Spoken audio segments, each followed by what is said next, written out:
روایات میں آتا ہے کہ آپ علیہ السلام کئی روز کی مسافت طے کر کے ارض مدین پہنچے اور شہر کے کنارے ایک کنویں کے قریب درخت کے سائے میں بیٹھ گئے۔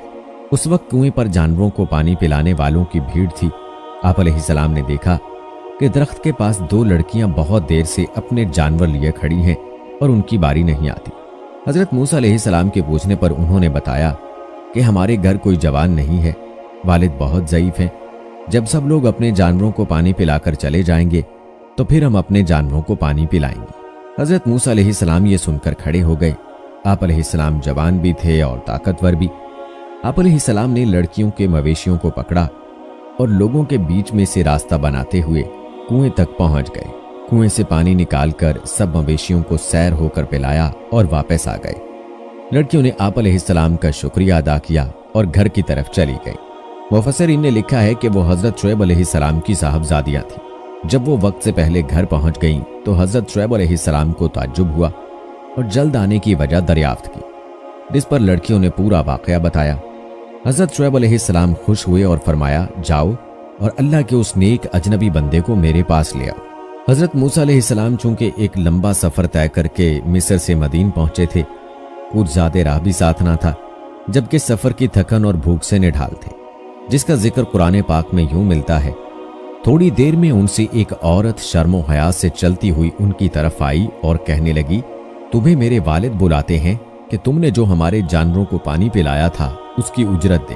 جب وہ ان یعنی حضرت شعیب علیہ السلام کے پاس آئے اور ان سے اپنا سارا حال بیان کیا تو انہوں نے کہا، اب کچھ خوف نہ کرو، تم نے ظالم قوم سے نجات پالی ہے۔ ایک لڑکی بولی، ابا جان، ان کو نوکر رکھ لیجئے، کیونکہ بہتر نوکر جو آپ رکھیں وہ ہے جو توانا اور امانت دار ہو۔ انہوں نے موسیٰ علیہ السلام سے کہا، میں چاہتا ہوں کہ اپنی 2 بیٹیوں میں سے ایک کو تم سے بیاہ دوں، اس شرط پر کہ تم 8 برس میری خدمت کرو، اور اگر 10 سال پورے کر دو تو وہ تمہاری طرف سے احسان ہے، اور میں تم پر تکلیف ڈالنا نہیں چاہتا، تو مجھے انشاءاللہ نیک لوگوں میں پاؤ گے۔ حضرت موسیٰ علیہ السلام نے شرط کو منظور کر لیا۔ قصہ مختصر، آپ علیہ السلام کا حضرت شعیب علیہ السلام کی ایک صاحبزادی سے نکاح ہو گیا۔ جب 10 سال مکمل ہو گئے تو آپ علیہ السلام نے اپنی والدہ اور بہن بھائیوں سے ملنے کے لیے مصر جانے کا قصد فرمایا اور حضرت شعیب علیہ السلام سے رخصت چاہی۔ حضرت شعیب علیہ السلام نے اپنی صاحبزادی کے ساتھ کچھ مال مویشی اور زیادہ راہ دے کر رخصت کیا۔ راستے میں ملک شام کے بادشاہوں سے خطرہ تھا، اس لیے عام راستہ چھوڑ کر غیر معروف راستہ اختیار کیا۔ سردی کا موسم تھا اور اہلیہ کے ہاں ولادت قریب تھی۔ پھر یہ کہ راستے سے بھٹک کر طور پہاڑ کی مغربی اور داہنی سمت جا نکلے۔ اندھیری رات تھی اور برفانی سردی۔ اس حال میں اہلیہ کو درد ذہ شروع ہو گیا۔ حضرت موسیٰ علیہ السلام نے سردی سے بچاؤ کے لیے پتھر سے آگ جلانا چاہی، لیکن پتھروں کے رگڑنے سے آگ روشن نہ ہو سکی۔ پریشانی کے عالم میں ادھر ادھر نظریں دوڑائیں تو وہ دور کوہ طور پر آگ نظر آئی۔ اہلیہ سے فرمایا، میں نے وہاں آگ دیکھی ہے، وہاں جا کر تمہارے لیے آگ بھی لاتا ہوں، اور ممکن ہے کوئی بندہ بشر بھی مل جائے جو راستہ بتا دے۔ یوں اللہ تعالیٰ کی منشا کے مطابق حضرت موسیٰ علیہ السلام طور سینا کی طرف چل دیے۔ قریب پہنچے تو ایک حیرت انگیز منظر دیکھا کہ ہر ایک سبز درخت کے اوپر آگ کے شعلے بھڑک رہے ہیں، مگر درخت کی کوئی شاخ جلتی ہے اور نہ کوئی پتا، دھواں ہے اور نہ تپش، جبکہ درخت کی سرسبزی و شادابی اپنے عروج پر ہے۔